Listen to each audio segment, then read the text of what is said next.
Hello friends, स्वागत है आप सभी का आपके अपने YouTube चैनल सिग्मा गुरुकुल पर।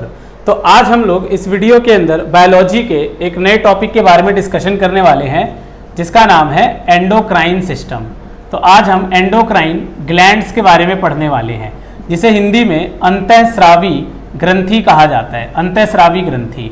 तो लास्ट टाइम मैंने आप लोगों को लास्ट वीडियो में डाइजेशन टॉपिक पढ़ाया था। आई होप कि आप सभी ने उसको अच्छे से कवर कर लिया होगा। तो आज हम लोग एंडोक्राइन ग्लैंड्स के बारे में पढ़ने वाले हैं। देखो, सबसे पहले थोड़ा सा क्या है कि ग्लैंड्स के बारे में डिस्कशन करते हैं, ग्रंथि के बारे में जानते हैं कि ग्रंथि है क्या। ठीक है, तो देखो हमारे बॉडी में ना दो तरह के ग्लैंड पाए जाते हैं। एक आपका होता है एक्सोक्राइन ग्लैंड, एक्सोक्राइन ग्लैंड, ठीक है, जिसको हिंदी में कहते हैं बाह्य स्रावी ग्रंथि, जिसे हिंदी में बाह्य स्रावी ग्रंथि के नाम से जाना जाता है। और दूसरा होता है एंडोक्राइन ग्लैंड, एंडोक्राइन ग्लैंड, जिसे हिंदी में अंतःस्रावी ग्रंथि कहते हैं। तो ये दो तरह के ग्लैंड हो जाते हैं हमारे बॉडी के अंदर। ठीक है, ये दो तरह के ग्लैंड हो जाते हैं हमारी बॉडी में। तो इन दोनों में अंतर क्या है कि जो एक्सोक्राइन ग्लैंड होते हैं इनमें डक्ट नहीं होता, सॉरी ये डक्ट वाले ग्लैंड होते हैं, ये डक्टनेस ग्लैंड होते हैं, इनमें डक्ट पाया जाता है, नली पाई जाती है। ठीक है, तो आपने डाइजेस्टिव सिस्टम में जैसे कि याद होगा आप लोगों को, आपने सैलिवरी ग्लैंड पढ़ा था, आपने लीवर पढ़ा था, ठीक है, डाइजेस्टिव सिस्टम में। तो वहां जो कुछ भी ग्लैंड्स आपने पढ़े थे वो सारे के सारे क्या थे? एक्सोक्राइन ग्लैंड थे, बाह्य स्रावी ग्रंथि थे। जबकि एंडोक्राइन ग्लैंड क्या होते हैं कि ये आपके डक्ट लेस ग्लैंड होते हैं, नली रहित होते हैं, इनमें नली नहीं पाई जाती। ठीक है, इनमें नली नहीं पाई जाती, ये डक्टलेस होते हैं और ये जो कुछ भी सिक्रीट करते हैं उन्हें हार्मोन्स कहा जाता है। तो इनके द्वारा हार्मोन का निर्माण किया जाता है, ये खास बात होती है एंडोक्राइन ग्लैंड्स की। ठीक है, तो अब जैसे इनमें डक्ट तो होता नहीं है तो ये टारगेट बॉडी तक अपने हार्मोन्स को कैसे पहुंचाते हैं? तो ब्लड के थ्रू पहुंचाते हैं, रक्त के द्वारा पहुंचाते हैं। ये हार्मोन को डायरेक्ट क्या करते हैं? रक्त में स्राव करते हैं और फिर रक्त के माध्यम से वो अपने टारगेट बॉडी तक पहुंचता है। ठीक है, तो अब एंडोक्राइन ग्लैंड्स कौन कौन से होते हैं हमारी बॉडी में, ये तो हमें यहाँ पे डिस्कस ही करना है, ये पूरा चैप्टर ही इसके ऊपर है। तो चलो एक एक करके हमारे बॉडी के एंडोक्राइन ग्लैंड्स के बारे में हम लोग डिस्कशन करते हैं। अब यहाँ से जो मेनली क्वेश्चन आते हैं आपके एग्जाम में, वो क्वेश्चन क्या आते हैं कि एक तो ये ग्लैंड्स हमारी बॉडी में पाए कहाँ जाते हैं, ठीक है, इनका स्थान क्या होता है, और दूसरा कि हमारे बॉडी में इनका फंक्शन क्या होता है। इन्हीं से रिलेटेड क्वेश्चंस आते हैं एग्जाम में। तो सबसे पहले है हाइपोथैलेमस ग्लैंड, हाइपोथैलेमस ग्लैंड। तो जो हाइपोथैलेमस ग्लैंड होता है ये हमारे ब्रेन में पाया जाता है। अगर हम इसकी बात करें पोजीशन की तो ये मस्तिष्क में पाया जाता है and it controls body temperature, और ये हमारे शरीर के तापमान को नियंत्रित करता है। इसका मेन काम है बॉडी के टेम्परेचर को कंट्रोल करना, बॉडी टेम्परेचर को कंट्रोल करता है। जितने भी हम एंटीपायरेटिक मेडिसिन खाते हैं, एंटीपायरेटिक मेडिसिन कौन से होते हैं? जो हम एंटीपायरेटिक मेडिसिन कौन से होते हैं जो हम बुखार में यूज़ करते हैं? तो वो सारे के सारे हाइपोथैलेमस पे ही जाके अपना फंक्शन करते हैं। ठीक है, इसके बाद ये पिट्यूटरी ग्लैंड को कंट्रोल करता है, इट कंट्रोल्स पिट्यूटरी ग्लैंड। ठीक है, हमारे अंदर जो पीयूष ग्रंथि होती है उसको कंट्रोल करता है, ये उसको नियंत्रित करना इसका काम है, पीयूष ग्रंथि को नियंत्रित करना। तो इसे ना मास्टर ऑफ मास्टर ग्लैंड के नाम से जाना जाता है, मास्टर ऑफ मास्टर ग्लैंड, ये इसका दूसरा नाम है। ठीक है, इसको इस नाम से भी जाना जाता है। थोड़ी देर में मैं आपको बताऊंगा कि इसे मास्टर ऑफ मास्टर ग्लैंड क्यों कहते हैं। ठीक है, तो ये हो गया हाइपोथैलेमस के बारे में। अब चलते हैं हम लोग नेक्स्ट ग्लैंड पे, दैट इज पिट्यूटरी ग्लैंड। तो सेकंड ग्लैंड है, नेक्स्ट ग्लैंड है पिट्यूटरी ग्लैंड।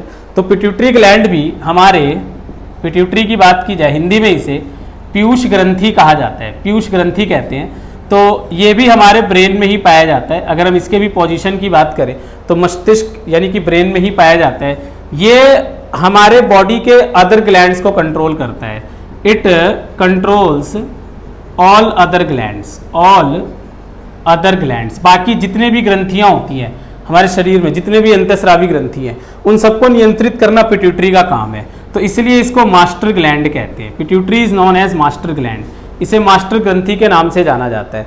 अब आप देखो, पिट्यूटरी मास्टर ग्लैंड है और इसे कौन कंट्रोल कर रहा है? हाइपोथैलेमस कंट्रोल कर रहा है। तो hypothalamus master of the master gland इसलिए कहा जाता है। ठीक है, तो पिट्यूटरी ग्लैंड को मास्टर ग्लैंड कहते हैं। पिट्यूटरी ग्लैंड ग्रोथ हार्मोन का निर्माण करता है, वृद्धि हार्मोन का निर्माण करता है, ये ग्रोथ हार्मोन बनाता है। तो ये सारे के सारे आपके इंपॉर्टेंट पॉइंट हो जाते हैं पिट्यूटरी ग्लैंड से। एक पॉइंट और यहाँ पे कि ये स्मॉलेस्ट एंडोक्राइन ग्लैंड है, it is smallest endocrine gland, यह सबसे छोटी अंतःस्रावी ग्रंथि है। जितने भी एंडोक्राइन ग्लैंड्स होते हैं उनमें पिट्यूटरी सबसे छोटा होता है। तो पिट्यूटरी के बाद चलते हैं अब अगली ग्लैंड की तरफ, अगले ग्रंथि के बारे में बात करते हैं। तो next gland is pineal gland, ठीक है। थर्ड जो ग्लैंड है वो है पीनियल ग्लैंड। तो पीनियल ग्लैंड को हम लोग हिंदी में पीनियल ही कहते हैं, पीनियल ग्रंथि। तो पीनियल ग्लैंड भी हमारे ब्रेन में ही पाया जाता है, ये हमारे फोरहेड वाले हिस्से में स्फिनोइड बोन के पीछे पाया जाता है ये। तो इसको बायोलॉजिकल अलार्म के नाम से जाना जाता है, इसको जैविक अलार्म कहते हैं, बायोलॉजिकल अलार्म। तो यहाँ पे इसका फंक्शन हमें क्या पता चल रहा है, जैसे कि हमारे अंदर ये स्लीप एंड वेक का साइकिल क्रिएट करता है, सोने और जगने के चक्र का निर्माण करता है। आप देखते हो कि एक पर्टिकुलर टाइम पे जब आपको जगने की आदत होती है तो अपने आप आपकी नींद खुल जाती है। तो ये सारी की सारी चीज़ें इसी ग्लैंड से क्रिएट होती है। पीनियल ग्लैंड ही वो हार्मोन हमारे अंदर बनाता है जो कि स्लीप एंड वेक का साइकिल क्रिएट करता है। तो ये हमारे अंदर बायोलॉजिकल अलार्म होता है, जैविक अलार्म होता है, जो पीनियल ग्लैंड है। पीनियल ग्लैंड के बाद नेक्स्ट जो फोर्थ ग्लैंड है उस पर आते हैं। तो नेक्स्ट ग्लैंड है आपका थाइमस ग्लैंड। थाइमस ग्लैंड के बारे में जानते हैं। तो थाइमस ग्लैंड से उठने वाले क्या क्या क्वेश्चन है। सबसे पहले कि फाउंड नियर हार्ट, हमारे हृदय के निकट पाया जाता है ये, ठीक है, हार्ट के निकट पाया जाता है जो पीनियल ग्लैंड है, थाइमस ग्लैंड जो है नियर हार्ट, हृदय के निकट पाया जाता है। दूसरा इसका फंक्शन क्या है, तो मेन फंक्शन है इम्यूनिटी प्रोवाइड करना, हमारे शरीर को प्रतिरक्षा प्रदान करना, रोगों से लड़ने की शक्ति प्रदान करना, इम्यूनिटी प्रोवाइड करना थाइमस का काम है। इसके बाद तीसरा पॉइंट कि ये बच्चों में सबसे ज़्यादा फंक्शनल होता है, जैसे जैसे हम बड़े होते चले जाते हैं इसका फंक्शन श्रिंक होता चला जाता है। तो आप ये भी कह सकते हो कि its size decreases with age, कि जैसे जैसे हमारी आयु बढ़ती है तो इसका साइज छोटा होता चला जाता है, साइज डिक्रीज होता चला जाता है थाइमस ग्लैंड का। तो जो थाइमस ग्लैंड है it becomes vestigial in old age, becomes vestigial in old age, कि जो बूढ़े हो जाते हैं, ठीक है, आयु ज़्यादा हो जाती है तो ये वेस्टिजियल बन जाता है, हमारी बॉडी में किसी काम का नहीं रह जाता। अब आते हैं हम लोग फिफ्थ ग्लैंड पे, डेट इज थायराइड ग्लैंड। तो थायराइड ग्लैंड के बारे में चर्चा करते हैं, अवटू ग्रंथि के बारे में चर्चा करते हैं। तो ये ग्लैंड हमारे नेक रीजन में पाए जाते हैं, 2 होती है इनकी संख्या। अगर नंबर की बात करें तो दोनों ईच साइड ग्लैंड में 2 इनकी संख्या होती है।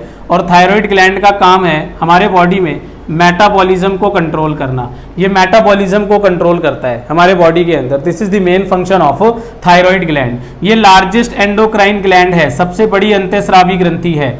It is largest endocrine gland. अभी आप स्मॉलेस्ट पढ़ के आए हो, पिट्यूटरी ग्लैंड होता है, उसी तरह से लार्जेस्ट एंडोक्राइन ग्लैंड थायराइड होता है। थायराइड में अगर स्वेलिंग हो जाए, इसको प्रॉपर फंक्शन के लिए आयोडीन की जरूरत पड़ती है, और जब इसे आयोडीन ना मिले, इसमें स्वेलिंग हो जाए, तो इस डिजीज को ग्वाइटर कहा जाता है। ग्वाइटर आपने सुना होगा, घेंगा। तो घेंगा थायराइड ग्लैंड से ही रिलेटेड डिजीज है, स्वेलिंग की वजह से होता है। और स्वेलिंग की वजह क्या है इसमें, कि इसके प्रॉपर फंक्शनिंग के लिए आयोडीन की जरूरत पड़ती है, और जब बॉडी में आयोडीन की कमी हो जाए, ठीक है, तो इसमें स्वेलिंग आ जाती है, इसे ग्वाइटर कहा जाता है। अब चलते हैं अगले ग्लैंड की तरफ। तो थायराइड ग्लैंड के बाद है पैराथायराइड ग्लैंड, परा अवटू ग्रंथि। Next sixth gland is parathyroid gland, parathyroid. तो इसे हिंदी में कहते हैं परा अवटू ग्रंथि। देखो इनकी संख्या 4 होती है, और मतलब कि ईच थायराइड से 2 पैराथायराइड जुड़े होते हैं, ये इन्हीं से जुड़े होते हैं। 2 पैराथायराइड ईच थायराइड से जुड़ा होता है। तो थायराइड 2 है तो पैराथायराइड 4 हो गए। अब इसका काम क्या है, यानी ये भी नेक रीजन में ही पाया जाता है, गले वाले ही पार्ट में पाया जाता है हमारे। और इसका फंक्शन क्या होता है, तो it controls calcium level of blood, हमारे रक्त में कैल्शियम की मात्रा को नियंत्रित करता है। हमारे ब्लड में कैल्शियम जरूरी होता है ब्लड क्लॉटिंग वगैरह के लिए, ठीक है, तो उसको कंट्रोल करना, कैल्शियम के लेवल को कंट्रोल करना पैराथायराइड ग्लैंड का काम है। पैराथायराइड ग्लैंड के बाद नेक्स्ट ग्लैंड पे आते हैं। तो नेक्स्ट ग्लैंड है पेनक्रियाज। पेनक्रियाज के बारे में चर्चा करते हैं। तो इसको हिंदी में अग्नाशय भी कहा जाता है। ये हमारे बॉडी में एक ऐसा ग्लैंड है जो एंडो और एक्सो दोनों की तरह काम करता है, ठीक है। तो इसलिए इसको हेटेरोग्लैंड कहते हैं, इसको हेटेरोग्लैंड भी कहा जाता है। हेटेरोग्लैंड कहे जाने की वजह क्या है कि ये ऐसा ग्लैंड है हमारी बॉडी के अंदर जो एंडोक्राइन ग्लैंड की तरह भी काम करता है और एक्सोक्राइन ग्लैंड की तरह भी, अंतःस्रावी और बाह्यस्रावी दोनों की तरह कार्य करता है। स्पेशली ये भी क्वेश्चन पूछ देते हैं, तो इसका आंसर क्या हो जाएगा, पेनक्रियाज हो जाएगा, अग्नाशय। तो पेनक्रियाज में दो टाइप्स के सेल होते हैं, एक होता है अल्फा सेल जो कि ग्लूकागॉन नाम का हार्मोन बनाता है, और एक होता है बीटा सेल जो कि इंसुलिन नाम का हार्मोन बनाता है, ठीक है। ये अल्फा सेल और बीटा सेल दो टाइप्स के सेल है पेनक्रियाज के अंदर। Alpha cell secretes glucagon hormone and beta cell secretes insulin hormone. तो अगर ग्लूकागॉन हमारे बॉडी में इंक्रीज हो जाए, अगर ग्लूकागॉन की मात्रा बढ़ जाए हमारी बॉडी में, तो इससे समस्या क्या होती है, डायबिटीज होती है, मधुमेह होता है, ठीक है। और अगर इंसुलिन डिक्रीज हो जाए, अगर इंसुलिन की कमी हो जाए तो भी डायबिटीज होता है। तो याद रखिएगा आप लोग कि डायबिटीज होने के ये दो वजह है, ग्लूकागॉन का या तो इंक्रीज हो जाना या इंसुलिन का डिक्रीज हो जाना। ज्यादातर क्वेश्चन यही पूछते हैं कि डायबिटीज किसकी कमी से होता है, तो इंसुलिन वाला काफी पूछा जाता है एग्जाम के अंदर, ठीक है, कि इंसुलिन की कमी से होता है डायबिटीज। और ग्लूकागॉन एक अनदर हार्मोन है जिसके बढ़ने से भी डायबिटीज होता है, अगर बॉडी में ये बढ़ जाए तो भी डायबिटीज होता है। अब चलते हैं हम लोग अगले ग्लैंड की तरफ। So next gland is adrenaline. तो एड्रेनलिन के बारे में अब डिस्कशन करते हैं। तो 8th gland is adrenaline gland. तो ये जो एड्रेनलिन ग्लैंड है इनकी संख्या 2 होती है और ये हमारे किडनी के ऊपर कैप की तरह पाए जाते हैं, ठीक है, गुर्दों पर, हमारे गुर्दों पर होते हैं ये इस तरह से, जैसे ये आपका किडनी है तो इसके ऊपर ये कैप की तरह एड्रेनलिन ग्लैंड होता है। तो इसको इमरजेंसी ग्लैंड के नाम से भी जाना जाता है, आपातकालीन ग्रंथि भी इसे कहते हैं। जैसे कि आपको डर लगता है तो आपके रोंगटे खड़े हो जाते हैं, हृदय की धड़कनें बढ़ जाती है, ये सारा इसी की वजह से होता है। तो जब भी कोई स्ट्रेस वाली सिचुएशन हो, इमरजेंसी वाली सिचुएशन हो, तो उस केस में इसी का काम, मतलब यही उन चीज़ों को कंट्रोल करता है कि जैसे रोंगटे खड़े हो जाना, हृदय की धड़कनें बढ़ जाना, तो इस वजह से इसका नाम इमरजेंसी ग्लैंड पड़ा हुआ है। इसी को ट्रिपल एफ ग्लैंड के नाम से भी जाना जाता है। ट्रिपल एफ का मतलब क्या है, फाइट फ्लाइट एंड फियर। तो ये इसका दूसरा नाम है, fight flight fear. Triple F gland adrenaline को ही कहा जाता है, ठीक है। अब चलते हैं नेक्स्ट ग्लैंड की तरफ। 2 ग्लैंड और बच गए हैं, उन्हें भी डिस्कस कर लेते हैं हम लोग। तो अगला जो ग्लैंड है डेट इज ओवरी। ओवरी के बारे में जानते हैं, हिंदी में इसे अंडाशय कहा जाता है। तो ये फीमेल ग्लैंड होता है, मेल में नहीं पाया जाता। फीमेल ग्लैंड यानी कि इसके द्वारा जो हार्मोन सिक्रीट किए जाते हैं वो फीमेल हार्मोन होते हैं और फीमेल्स कैरेक्टर को कंट्रोल करते हैं, फीमेल कैरेक्टर्स को कंट्रोल करते हैं। तो जैसे कि इस्ट्रोजन एंड प्रोजेस्ट्रॉन ये आपके ओवरी से निकलने वाले हार्मोन हैं। और जितने भी फीमेल कैरेक्टर्स होते हैं, दाढ़ी मूंछ का ना आना, साउंड हाई पिच होना, ये सारे के सारे इन्हीं हार्मोन से कंट्रोल होता है, ठीक है। मेंस्ट्रुअल साइकिल वगैरह को भी कंट्रोल करते हैं ये। कॉन्ट्रासेप्टिव पिल्स जो होते हैं उनमें भी यही हार्मोन पाए जाते हैं, कई बार ऐसे भी क्वेश्चन पूछ दिया जाता है, ठीक है। तो ओवरी से रिलीज होने वाले ये 2 हार्मोन है और साफ साफ आप याद रखिए कि फीमेल हार्मोन है, मेल में नहीं पाए जाते। इसके बाद नेक्स्ट जो है, नेक्स्ट हार्मोन ग्लैंड पे चलते हैं, डेट इज टेस्टिस। तो इसको हिंदी में विरसण कहा जाता है। तो भाई जो टेस्टिस होता है ये मेल ग्लैंड होता है, सिर्फ मेल में पाया जाता है, ठीक है, नर में पाया जाता है ये। तो टेस्टिस के द्वारा कौन सा हार्मोन सिक्रीट होता है, टेस्टोस्टेरोन हार्मोन बनाता है ये। और ये मेल हार्मोन है, सिर्फ मेल में ही पाया जाता है और जितने भी मेल कैरेक्टर्स होते हैं उसको कंट्रोल करना इसका काम है। जैसे कि दाढ़ी मूंछ आना, लो पिच साउंड होना, ठीक है, ये सारे के सारे टेस्टोस्टेरोन हार्मोन से ही कंट्रोल किए जाते हैं। तो दोस्तों इस वीडियो के अंदर हमने एंडोक्राइन ग्लैंड टॉपिक के बारे में डिस्कशन किया, लगभग सारे ग्लैंड्स पढ़े और इसी तरह के क्वेश्चंस एग्जाम में आपके आते रहते हैं इन चैप्टर से, ठीक है। तो हमारे वीडियो को लाइक करें, शेयर करें और हमारे चैनल को सब्सक्राइब जरूर कर दें ताकि हमारे द्वारा डाली गई सभी इंपॉर्टेंट वीडियोस आप तक पहुंचती रहे और आपको सभी का बेनिफिट मिलता रहे। तो मिलते हैं अगले वीडियो में नेक्स्ट अनदर इंटरेस्टिंग टॉपिक के साथ। तब तक आप लोग अपना ख्याल रखिए। धन्यवाद।